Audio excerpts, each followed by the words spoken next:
Hello, you guys.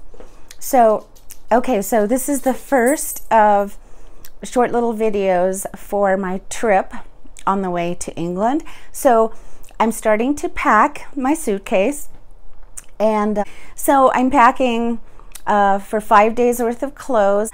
And so I want to take one suitcase only. We want to take one each only, because if you have your carry-on and more than one other stowaway luggage, you have to pay a fee. And so that's why this time I want to make everything that I have fit in one in one bag, and then I'll have my carry-on, my laptop, etc. And so just to let you guys know, because many of you have told me that you have fear of flying, and I just wanted to let you know that I have some anxiety about flying as well. You know, it started a few days ago and it's kind of ramping up. And I do this every time I fly. Many of you who've been following me for a while know I and so I have anxiety just, you know, from the get-go. And I don't drink or anything like that. So I'm planning on just doing things to take my mind off of things if I catch myself becoming anxious in some way.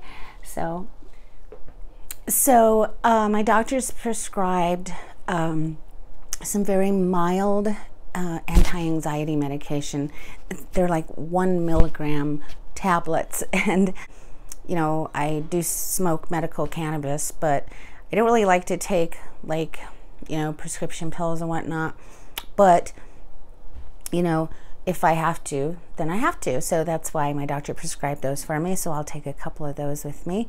Now, my husband and I are going to, we like to watch food shows on television. We like to watch food shows. And so the Great Food Truck Race has been on the Food Network this season. This new season has been on, but we haven't been watching it. Instead, we've been saving up so that we can binge watch the food truck race on the Food Network while we're on the plane. We're going to be leaving New Mexico and arriving in Manchester approximately 14 hours later. So we'll be leaving on the 20th, but we'll be arriving on the morning of the 21st. A thing that I've learned about traveling long distance internationally is jet lag. Jet lag is a problem. The last time that I went to England, we arrived there, and then about 6 or 7 hours later, I had an appointment to get my hair done. So we arrived and everything. We went to our hotel, we unpacked, we had dinner, and I went to the hair salon and was having my hair done. And it was in the middle of the day in England. But at home, it was like, you know, 2 in the morning or 3 in the morning. So anyway, I'm sitting in the chair and she's doing my hair. It was a Navita salon. And the next thing I know, I wake up on the floor because I had literally just fallen asleep in my chair because of jet lag. The jet lag was crazy. And it didn't last very long, but while it was there, it was sure knocking us out for a loop. So ways around the intense jet lag that can happen sometimes on long international flights is you can start a couple of days before your trip and start going to bed at about the same time as the people are going to bed where you're going to be visiting. Okay? The other thing you can do is to not get any sleep on purpose the day of your, the evening of your flight, so that you can sleep on the flight. You'll be tired. And that sleeping on the flight is the best thing for negating jet lag. And jet lag just means that, you know, you're leaving and you're still on your time where you were at. Let's say I'm leaving at noon where I live. Well, so it's going to take me 14 hours, right? So that's 2 in the morning by the time I land there, right? Only it's not 2 in the morning. It's actually 6 or 7 hours earlier, because there's a time change between here and the UK. So you lose 6 or 7 hours of sleep, basically. Your body, so when you land in the UK in the morning, everyone in the UK is up and everyone's starting their work day, and your body is saying it's 3 o'clock in the morning, because if I were home, it would be 3 o'clock in the morning and I would be sleeping. So that's why, you know, and you're trying to go throughout your day, you know, that first day you get to the UK, you're trying to go throughout your day and you're like half asleep. So that's what jet lag is. And so those are some ways that you can negate. Like I said, you can go to sleep a couple of days beforehand, around the same time that, you know, you're going to be going to bed when you get to your location destination. Or you can not get any sleep on purpose on the night before your flight, if you're not going to be driving or anything, so that you can sleep on the plane. And so again, binge watching is get your favorite show and don't watch it for however long. Don't watch it for a month or however long before you go on your trip, so you'll have something to watch to take your mind off the flight. Also, bring a blanket, one blanket, because they're never going to have enough blankets on the flight, especially international flights where all the blankets might be taken, and it's hard to sleep when you're not comfortable and warm. Number 2, along those same lines, bring your own pillow, because those little pillows on the plane do not cut it. I need my own pillow. So on my carry-on, I take a big old tote, okay? I have my little purse, okay, that I carry, and my big tote with my laptop and my pillow and my blanket.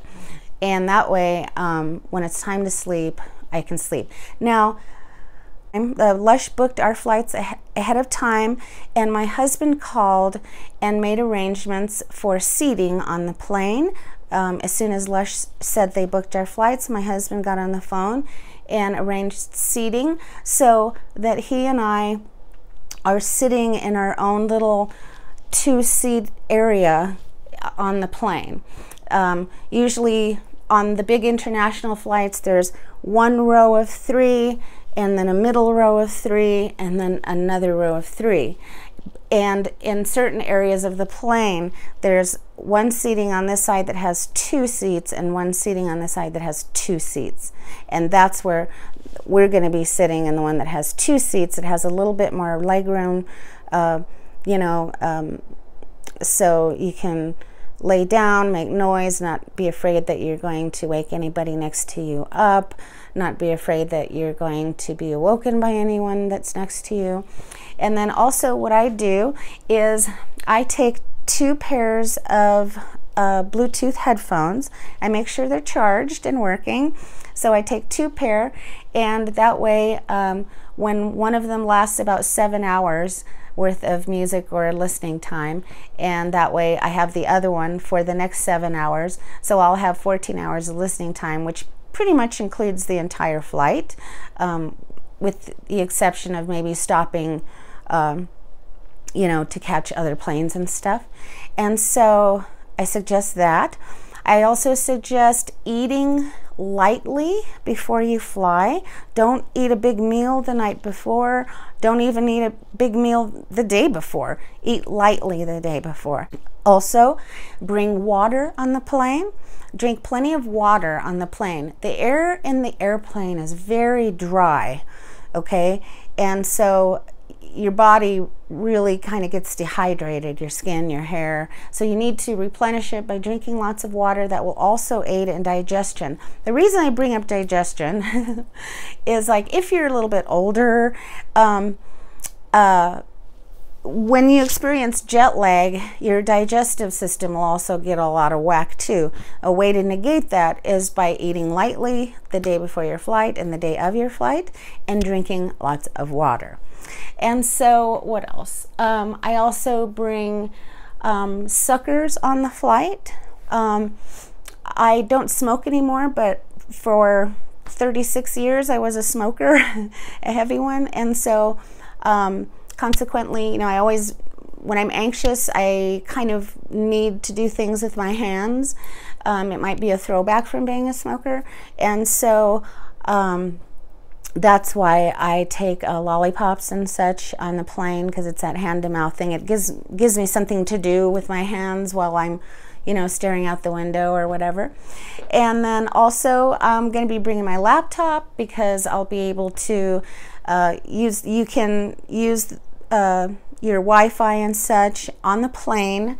And so, you know, I can watch my YouTube videos, I can binge watch John McClane videos when I'm not watching the food truck race.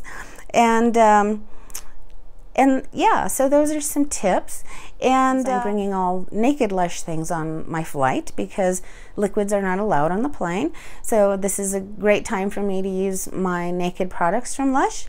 And so that's about it for my pre-trip video. And so I'll be vlogging on the plane a little bit, not the entire flight of course, but I mean just highlights of the trip and tips and stuff. And then I'll be vlogging a little bit in the airports, and definitely when we get on the ground in Manchester, I'll be vlogging from the moment we hit the ground and just at all the beautiful Manchester buildings. It's a huge, beautiful city. And I've never been to Manchester. I've only been to England, or any place out of the US. I've only been one time. That's when Lush flew me to Poole when I went to 29 High Street, and that was 4 or 5 years ago. So this will be my second time to England and my first time to Manchester. And I've been watching videos on YouTube and Googling things about Manchester, and what I've come to learn is that Manchester is very different from Poole, England, where I was the last time. Poole, England is literally at the very tip of England, near Southampton, very bottom, and it's a coastal city, and it's a very quaint town. It's a town, and it has a very they've kept the original architecture and such, and it's very lovely, picturesque town by the sea. Whereas Manchester is much more North England, and it's a huge, bustling city. And we are going to be staying right smack dab in the downtown city center of this humongously large city. It's just as gorgeous as London from all accounts, and it's got a different vibe, and I really like the vibe. If you get a chance, check out, you know, might want to Google Manchester just to see all the buildings, but I'll be definitely showing you the buildings and getting those on video and stuff for you guys. And I'll be getting you know, video when we go visit the pubs and get some fish and chips and stuff like that too. Beautiful architecture and stuff, so I can't wait to take photos and pictures of all that beauty for you guys.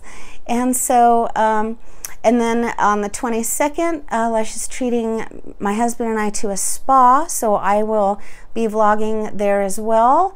And also when we go out to dinner and whatnot, and if we meet any bloggers, I'll be vlogging that as well.